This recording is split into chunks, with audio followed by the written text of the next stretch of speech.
Thank you, Madam Chairwoman. This is an excellent hearing, and we really appreciate your leadership, incredible leadership on this topic and on this issue. And I'd also like to thank our witnesses, Ms. Turner and Ms. McNabb, for particularly moving testimonies. And thank you for your bravery for coming here. I know it takes a lot of guts to testify before a congressional committee. Mr. Layfield, I'd like to ask you a few questions. Do you think that men should be allowed in women's locker rooms? Sir, those regulations are set by tournament organizers. I'm just asking you yes or no. Do you think men should be allowed in women's locker rooms? I don't have a personal opinion on You don't have you have a personal opinion on a lot of things, but not on that? Sure. I mean, a locker room is not really an area where people interact. So the answer is yes. I don't Do you really think have that men should be allowed to share showers with women in athletic facilities? I think that showering is a private activity and that it should be private. And it should be private. There's oftentimes communal showers. Are you okay with men showering with women? I don't have an opinion on that in the context of USA. You don't? So. Interesting. That's an astounding thing to not have an opinion on. I think most normal people have an opinion on that.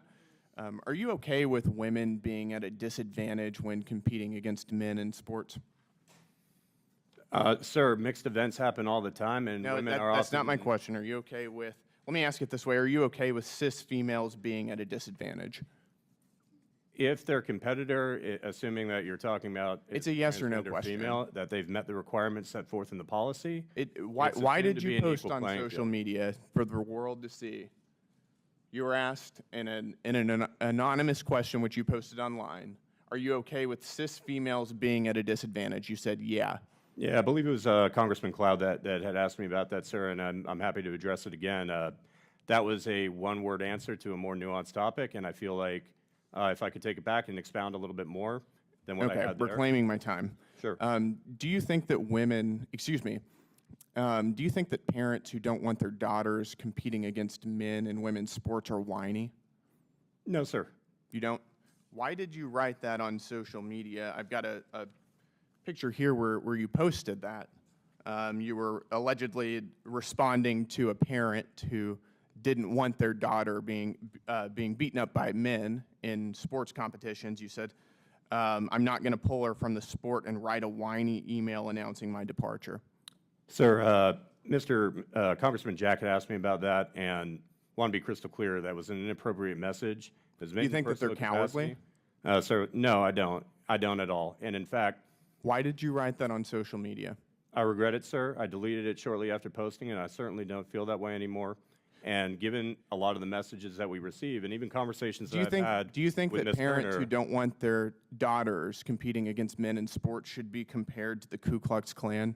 No, absolutely not. And why did you do that? I said that in the message, sir. Why did you do that? That was inappropriate.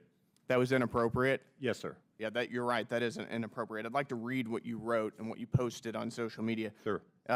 Responding allegedly to a lady who had these concerns. The only wizard that's going to dig you out of the myopic hole you've put yourself and your family in is one of the, quote, grand wizard variety.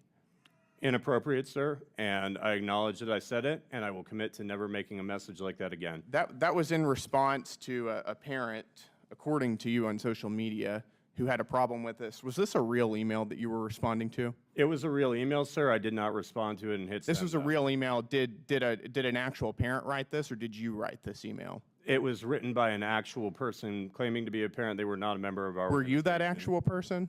No, sir. You were not that actual person, but you staged this whole interaction. The response, sir, was not real, and I regret that. Okay. You think inclusivity presumably is a big part of the fencing community, is that right?